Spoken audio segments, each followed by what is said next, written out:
शांति। आज की तारीख है 26 जुलाई 2017।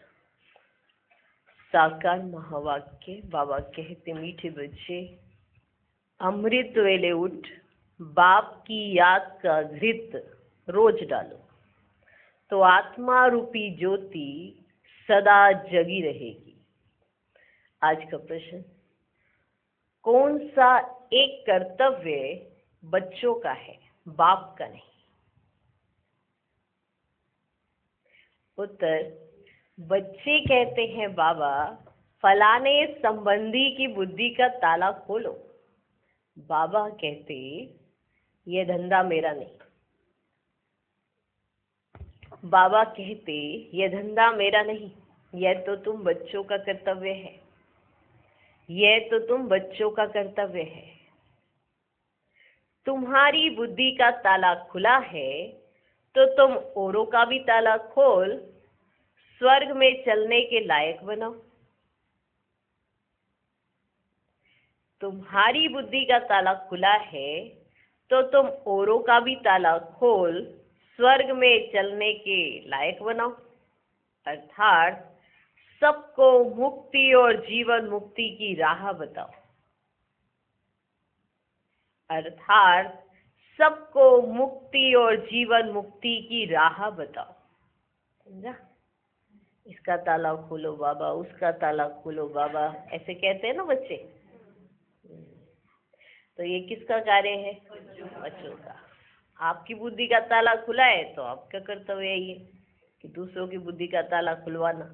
क्योंकि इस ज्ञान मार्ग में अगर आप अच्छे से चलेंगे तो आपको देखकर कोई अच्छे से चलेगा। अगर आप ऊपर नीचे करेंगे तो हर एक बैठा ही हुआ है वो और बैठ जाएगा। ये तो सुधरा नहीं, हमें क्या सुधारेंगे? ठीक है, तो खुद का सुधरना, खुद के द्वारा ये धंधा करना, ये आपको मेहनत करनी पड़ती है। ये मेहनत नहीं है, सिर्फ उस स्वरूप को धारण करना है जो बाबा समझा रहे हैं। तो ऐसे एक बच्चा कहता है कि मेरे पति क्यों नहीं आता? बस उसकी बुद्धि को ऐसे बाबा पकड़ लेना, वो घर से उठ के यूं ही आ जाए बाबा के घर में। ऐसा हो सकता है? पहले आप तो आ नहीं पा रहे, हिम्मत तो आप इतनी कर नहीं पा रहे, तो आपकी हिम्मत के बल पर दूसरे को पता चलेगा ना कि इन्हें कुछ मिला है। अगर आप 2 दिन में बैठ जाएंगे तो दूसरों को कैसे एहसास होगा कि आप सच के रास्ते पर है ना? अगर किसी के ऊपर किसी का प्रभाव होता है ना, थोड़े दिन के लिए होता है। जैसे कहते हैं किसी ने किसी के ऊपर प्रभाव कर दिया, लेकिन अगर किसी का प्रभाव पड़ा और जीवन का परिवर्तन हो गया, सुख शांति में जीवन हो गया, तो जरूर ईश्वर का प्रभाव पड़ा होगा ना। तो ये पहचान तो आपने ही देनी अपने जीवन से। ठीक है, तो इसी तरह से मित्र संबंधियों को ये एहसास भी आप ही ने कराना है कि आपको क्या मिला है। तो ये धंधा आपका है, ना कि बाप का। ठीक, आज का गीत है जाग सजनिया जाग। जाग सजनिया जाग। ओम शांति। ओम शांति। तुम जगे हुए बच्चे बैठे हो, फिर औरों को जगाना है। देखो, जो खुद जागा हुआ होता है वही तो दूसरे को जगा सकता है ना। और कई जो जिनको जगाया जाता है वो फिर से सो जाते हैं, तो क्या किया जा सकता है? लेकिन जगाना तो पड़ेगा ना बार बार। किस लिए? ताकि ये समय जो जा रहा है ये हाथ से नहीं जाना चाहिए। ठीक है ना? तो बाबा हमें बार बार जगाता है, रोज सुबह सुबह उठाता है। किस लिए? ये समय हाथ से नहीं जाना चाहिए। तुम बच्चे जगे हुए बैठे हो ना, है ना? कंफर्म कर लो अपने आप से, जगे हुए बैठे हो ना। फिर औरों को जगाना है, अज्ञान नींद से जगाना है। देखो, इस नींद से तो कोई भी आपको उठा देगा, लेकिन अज्ञान नींद से जगाना है। तुम जागे हो तो भी नंबरवार, जागे तो हो तो भी नंबरवार, है ना? जगे तो सही, ज्ञान आया तो सही, लेकिन नंबरवार आया हुआ है।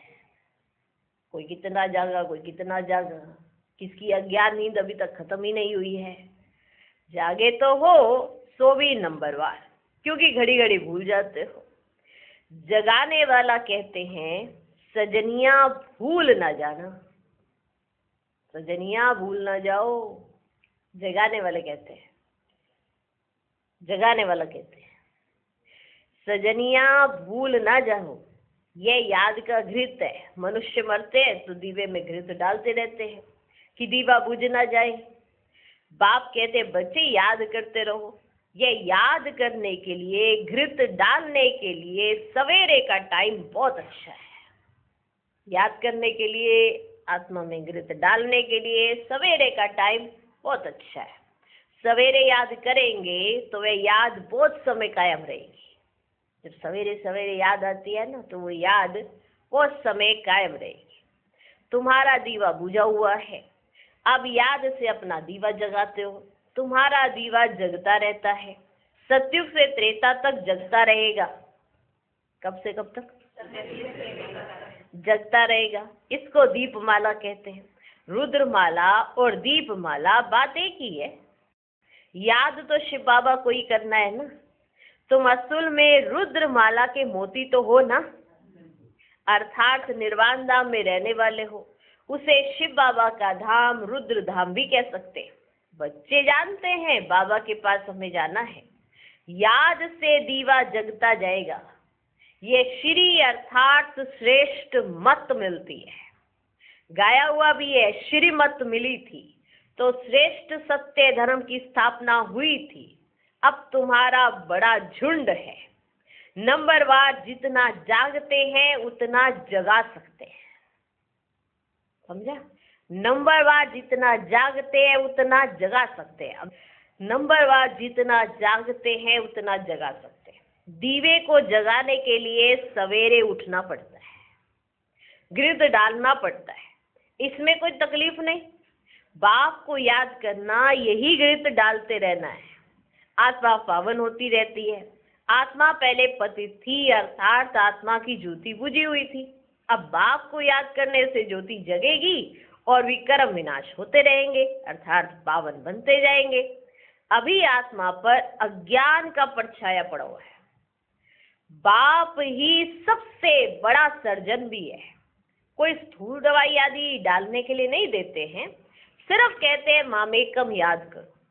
इस याद में सब दवाइयां आ जाती है, मतलब सब तरफ की बीमारियां ठीक हो सकती है। किसमें? इस याद में। इस याद में सब दवाइयां आ जाती हैं। याद से ही तंदुरुस्त बन जाते हैं भविष्य जन्म जन्मांतर के लिए। वो योग तो बहुत किस्म किस्म के सिखलाते हैं, उससे बहुत पहलवान भी बनते हैं, मेहनत करते हैं। देखो उस योग में भी तो कितनी मेहनत है, मेहनत करते हैं। अभी तो महावीर बनते हो। पवित्रता को ही महावीरता कहा जाता है। इससे आयु भी बहुत बड़ी हो जाती है। बाप की याद से ताकत मिलती जाती है। बाप समझाते तुमको पवित्र दुनिया का मालिक बनना है तो ये अंतिम जन्म पवित्र बनो। सन्यासी भी 5 विकारों का सन्यास करते हैं, परंतु वह तो बहुत दूर जंगल में चले जाते हैं ना। यहाँ तुमको ग्रस्त व्यवहार में रहते 5 विकारों का सन्यास करना है। तुम जानते हो इस सन्यास से प्राप्ति बहुत भारी है। इस सन्यास से प्राप्ति बहुत भारी है। उनको तो कुछ भी पता ही नहीं है कि हमें मुक्ति मिलेगी व क्या होगा। पुनर्जन्म में तो उनको आना ही है। तुमको तो इस मृत्यु लोक में आना ही नहीं है, क्योंकि इसके बाद आप कहाँ जन्म लेंगे? अमर लोक में। तुमको तो इस मृत्यु लोक में आना ही नहीं है, तुमको जाना है अमरपुरी में। फर्क हो गया ना।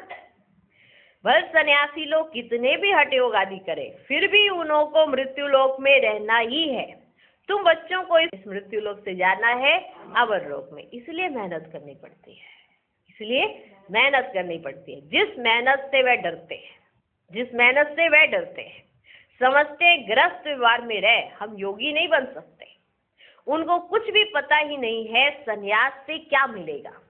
कोई एम ऑब्जेक्ट ही नहीं है। तुम्हारे पास एम ऑब्जेक्ट है।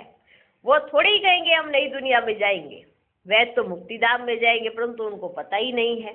तुम तो राजाई में उच्च पद पाने के लिए पुरुषार्थ करते हो, इसमें पुरुषार्थ पूरा करना है। आशीर्वाद व कृपा की तो देखो बच्चे बात ही नहीं है। ऐसे नहीं कि हमारे पति की बुद्धि का ताला खोलो, ऐसे नहीं कि हमारे पति की बुद्धि का ताला खोलो, आशीर्वाद करो। क्या हम सभी का ताला खोल देंगे? क्या हम सभी का ताला खोल देंगे? तुम बच्चों की बुद्धि का ताला खुल जाता है, फिर भी मेहनत तुमको करनी है। बाबा किसका ताला खोलते नहीं है। ड्रामानुसार जिन बच्चों को शूद्र से ब्राह्मण बनना है उन्हों को आना ही है।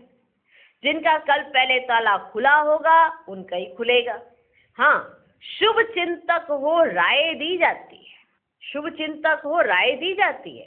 तरस तो पड़ता है ना कि यह भी साहूकार बन जाए, ताला खुले तो स्वर्ग में चले जाए, यह भी स्वर्ग के मालिक बन जाए। ये तुम्हारा धंधा है, ये तुम्हारा धंधा है। उनका है हद का संन्यास, तुम्हारा है बेहद का संन्यास। तुम बेहद का राज्य मांगते हो, वे बेहद की मुक्ति मांगते हैं। समझ में? वह मुक्ति भी ऐसी है जैसे तुम्हारी जीवन मुक्ति है। हमेशा के लिए मुक्ति तो हो नहीं सकती, पुनर्जन्म लेना ही है। बच्चे जानते हैं पहले जब वहां से आते हैं तो पुनर्जन्म भी बहुत अच्छा सत्व प्रदान होता है, मानते नहीं? फिर रजो तमो में आ जाते हैं। तुम सबसे ऊंच बिरादरी के हो, सबसे ऊंच बिरादरी के हो। पहले पहले आदि सनातन देवी देवता धर्म की बिरादरी है, फिर अनेक प्रकार के धर्म के स्तंभ निकलते हैं, वह सब पीछे आने वाले हैं। तुम्हारी बुद्धि में ये सब बातें रहनी चाहिए, ये सब बातें तुम्हारी बुद्धि में रहनी चाहिए। हम ब्राह्मण हैं या शूद्र है, हम शिक्षा पाकर तमो प्रधान से सत्व प्रधान हो रहे हैं। कौन बनाते हैं? कौन बनाते हैं? जो एवर सत्व प्रधान है ना, सदा सत्व प्रधान है, एवर सत्व प्रधान है, वे कभी रजो तमो में नहीं आते, हमको बना रहे हैं क्या? सत्व प्रधान। हर एक को मेहनत करनी है, मेहनत से मनुष्य बड़ा डरता नहीं, और जो मेहनत से नहीं डरता ना वही बनता है। हर एक को मेहनत करनी, अपने ऊपर तो करनी पड़ती है ना, कोई ना कोई बीमारी होती है तो उसके लिए मेहनत तो करनी ही पड़ती है। तो हर एक को मेहनत करनी है। तुम्हारी मेहनत से ऑटोमेटिकली तुमको ही ऊंच पद मिलता है। ये देखो, नहीं, मेहनत तुम करोगे तो प्राप्ति भी तुम्हें ही होगी, ऑटोमेटिकली तुमको ही ऊंच पद मिलता है। हर एक अपनी राजधानी को संभालते हो, तुमको मदद देने वाला एक ही बेहद का बाप है। वे सहज युक्ति बताते हैं, इसका नाम ही है सहज राजयोग, जिससे दैवी स्वराज्य मिलता है। स्व अर्थात आत्मा को ही राज्य मिलता है। आत्मा कहती है अभी हम बैगरी शरीर में हैं, फिर प्रिंस का शरीर मिलेगा। तुम आत्माएं यहाँ बैठी हो, जिसके पास जाना है उसको याद करना है। गुरु लोग मंत्र देते रहते हैं, यहाँ बाबा का मंत्र कोई और देने वाला नहीं है। बाप एक ही मंत्र देते हैं, मैं तुम्हारा निराकार बाप हूँ, मैं तुम्हारा निराकार बाप हूँ, तुम्हारा टीचर भी हूँ, पतित पावन गुरु भी हूँ तो निराकार। यह भी निश्चय चाहिए, हमारा बाप पतित पावन निराकार ज्ञान का सागर है। राजयोग से हमको महाराजा महारानी बनाते, बेहद का वर्षा देते, 100% संपत्तिवान भव, आयुष्मान भव। देवताओं जितनी आयु कोई की नहीं होती। पुत्रवान भव, तुम्हारा कुल चलता है। तुम जानते हो महाविकार हो नहीं सकता। आत्मा को अपनी नॉलेज है, हम अभी जाकर बच्चा बनेंगे, फिर जवान हो बूढ़े बनेंगे, फिर दूसरा शरीर लेंगे। वहां की रस्म रिवाज और यहाँ के रस्म रिवाज और है। बाप ही समझा सकते हैं। रोज कहते हैं बच्चों जीव की आत्मा, रोज कहते हैं। जीव बिगड़ सुनाएंगे कैसे? जीव बिगड़ सुनाएंगे कैसे? ये याद रखना है। हम आत्माओं को परम पिता परमात्मा समझा रहे हैं। माना यहाँ पे ये ना बात फिक्स हो जानी चाहिए। कौन समझा रहा है? कोई मनुष्य नहीं समझा रहा है आपको, परम पिता परमात्मा समझा रहे हैं। सोचो भगवान जिसको समझाए तो कितना भाग्यशाली है। लेकिन समझ भी जाना चाहिए, नहीं तो ऐसा कलंक लगेगा फिर सारे कल्प में भगवान कभी नहीं मिलेगा। क्योंकि जब डायरेक्ट में उनकी बात नहीं समझी तो इनडायरेक्ट में वो तुम्हें क्यों समझाने आएगा? चांस सबको मिलता है भाग्य को जगाने का, वो अलग बात है। कोई कैश करे ना करे उसके ऊपर निर्भर करता है। तो इसीलिए ये समझ जाना चाहिए कि हम आत्माओं को परम पिता परमात्मा समझा रहे हैं, परंतु ये भी भूल जाता है कि कौन समझा रहा है। हम आत्माओं को परम पिता परमात्मा समझा रहे हैं, परंतु ये भी भूल जाता है। अभी तुम प्रैक्टिकल में बैठे हो, अभी तुम प्रैक्टिकल में बैठे हो। सिर्फ एक छोटी सी भूल कहाँ से कहाँ पहुंचा देती है, और एक छोटी सी समझ हमें क्या से क्या बना सकती है। कि अभी हम कहाँ बैठे हैं, प्रैक्टिकल में, उनके सामने। यह भी जानते हो जन्म जन्मांतर फालतू कथाएं सुनते आए, ये तो जानते हो ना। कितनी गीताएं पुस्तक सुनते आए हैं। अभी है संगम युग। संगम युग का अर्थ ही है पुरानी दुनिया का विनाश, नई दुनिया की स्थापना। इसलिए इसको ऑस्पिशियस, कल्याणकारी संगम युग कहा जाता है। संगम युग को भूलने से अपनी राजधानी को भूल जाते हैं। भले तुम प्रदर्शनी आदि रखते हो, फिर भी कोई की बुद्धि में ही नहीं बैठता। इतना कहते हैं कि यहाँ ईश्वर को पाने की समझानी बहुत अच्छी है, इतना कहते हैं बस।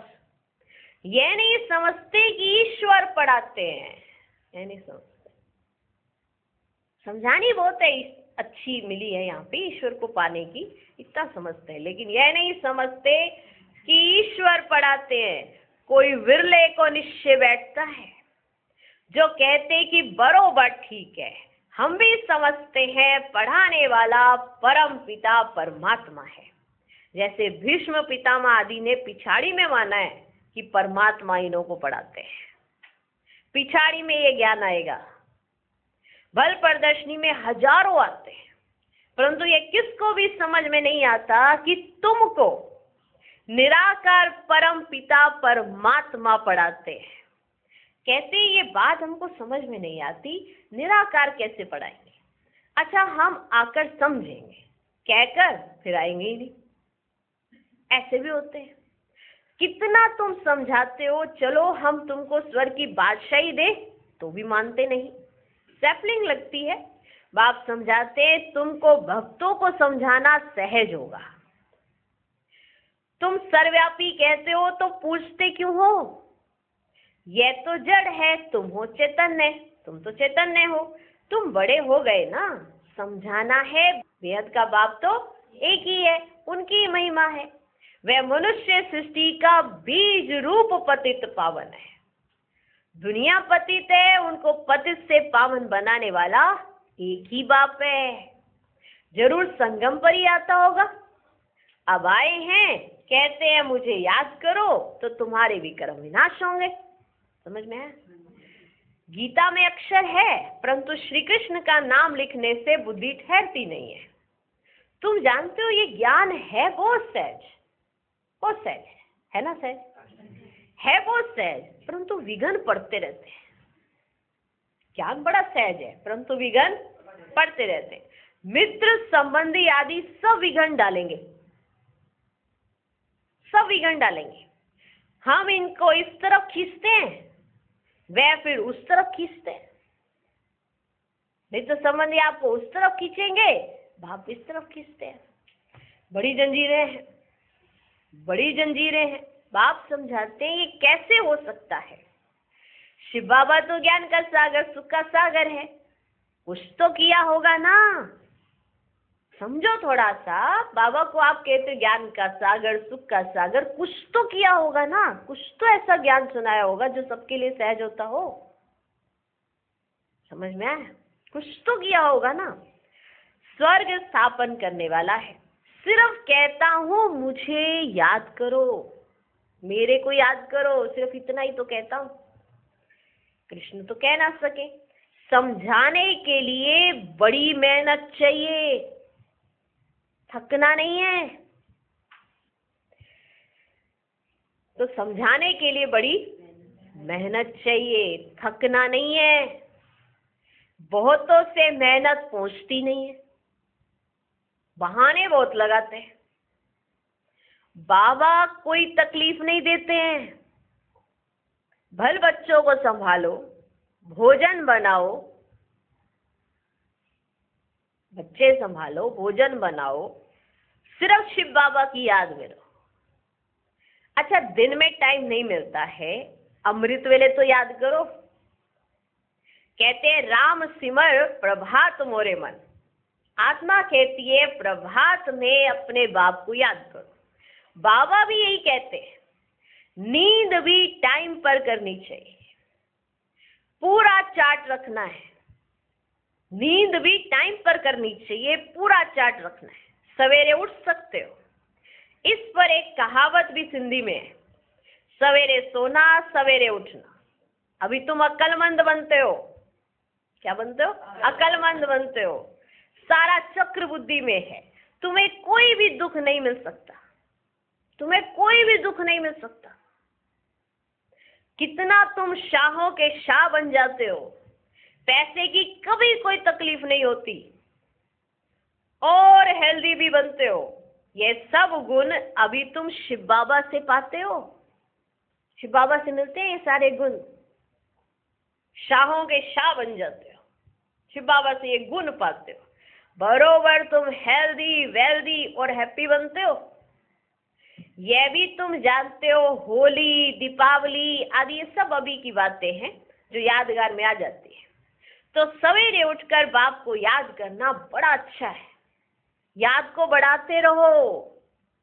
बच्चों ने गीत भी सुना, जागो और जगाओ अज्ञान नींद से, ग्रस्त व्यवहार में रहते किसको बाप का परिचय दो। वह फिर लिखे भी, बाबा फलाने द्वारा हम आपको जान गए हैं, ऐसे लिखे भी वो। ऐसे लिखने में भी आना चाहिए कि बाबा फलाने के द्वारा हम आपको जान गए हैं। अभी तो हम आपके ही होकर रहेंगे। देखो, फलाने के द्वारा हमने आपको जान लिया, अब तो हम आपके ही होकर रहेंगे। आज से वर्षा जरूर लेंगे, आपके ही थे। ऐसी चिट्ठी आवे तब सर्विस का सबूत मिले, ऐसी चिट्ठी आवे। है ना, जिनको आपने सुनाया समझाया, वो बाबा में माना इतने खो जाने चाहिए कि उन्हें लगना चाहिए कि अब हमें तो बाबा से ही मिलना है, आपसे ही हमें वर्षा लेना है। माना बाबा बाबा उनके जीवन में होना चाहिए, और वो ये कहे कि इसके द्वारा हमें परिचय मिल गया, अब तो हम सब कुछ आपसे ही लेंगे। समझ में आया? और जिसके द्वारा मिला उसका पूरा रिगार्ड होना चाहिए। तो ऐसी चिट्ठी आवे तो सर्विस का सबूत भी मिले। पत्र देख बाबा खुश होंगे। माना जो ऐसे बच्चों से निश्चय पत्र लिखवाते हैं, फिर बाबा, कई बच्चियां बड़ी उमंग उत्साह में, बाबा बड़ा ही पक्का है, रोज आता है, बड़ा पक्का है, रोज आता है। बाबा कहता कच्चा है, क्योंकि आज दिन तक उसकी चिट्ठी बाबा के पास नहीं आई है। आज दिन तक उसकी चिट्ठी बाबा के पास नहीं आई, उसको कशिश ही नहीं हो रही है कि मैं बाबा से मिलूं, तो फिर कैसा पक्का है? तुमको तो एक एक को अच्छी रीति समझाना है। ये बहुत ऊंची पढ़ाई है, ये ज्ञान सागर से कितनी अच्छी नॉलेज मिलती है। मेहनत चाहिए समझाने की, मेहनत चाहिए, करनी चाहिए मेहनत। ये थोड़ा मुरली सुना दी, पढ़ दिया, किसी का पूछा नहीं क्या है, कैसे है, क्या समझ आया, क्यों नहीं समझ आया, पूछो ना। क्यों नहीं आत्मा को परमात्मा का पाठ क्लियर हुआ, पूछो ना। तो मेहनत चाहिए समझाने की। अच्छा, मीठे मीठे सिकिलदे बच्चों प्रति माता पिता बाप दादा का याद प्यार और गुड मॉर्निंग। रूहानी बाप की रूहानी बच्चों को नमस्ते। हम रूहानी बच्चों की भी रूहानी बाप को नमस्ते नमस्ते नमस्ते। Good morning good morning good morning. धारणा के लिए मुख्य सार, पहला पॉइंट, याद का अभ्यास बढ़ाना है। इस यात्रा में कभी थकना व बहाना नहीं देना है। याद का पूरा पूरा चार्ट रखना है। भोजन भी शिव बाबा की याद में बनाना व खाना है। दूसरा पॉइंट, बुद्धि से बेहद का संन्यास करना है। इस छीछी दुनिया को बुद्धि से त्याग देना है। बाप द्वारा जो मंत्र मिला है वही सबको देना है। जगे हैं तो जगाना भी है। आज का वरदान, महानता के साथ निर्माणता को धारण कर सर्व का मान प्राप्त करने वाले सुखदायी भव। महानता की निशानी निर्माणता है। जितना महान उतना निर्माण, क्योंकि सदा भरपूर है। जैसे वृक्ष जितना भरपूर होगा उतना झुका हुआ होगा, तो निर्माणता ही सेवा करती है। और जो निर्माण रहता है वह सर्व द्वारा मान पाता है। जो अभिमान में रहता है उसको कोई मान नहीं देता, उससे दूर भागते हैं। जो निर्माण है वह जहाँ जाएगा, जो भी करेगा वह सुखदायी होगा, उससे सभी सुख की अनुभूति करेंगे। आज का स्लोगन, उदासी को तलाक देने के लिए खुशियों का खजाना सदा साथ रखो। ओम शांति। ओम शांति।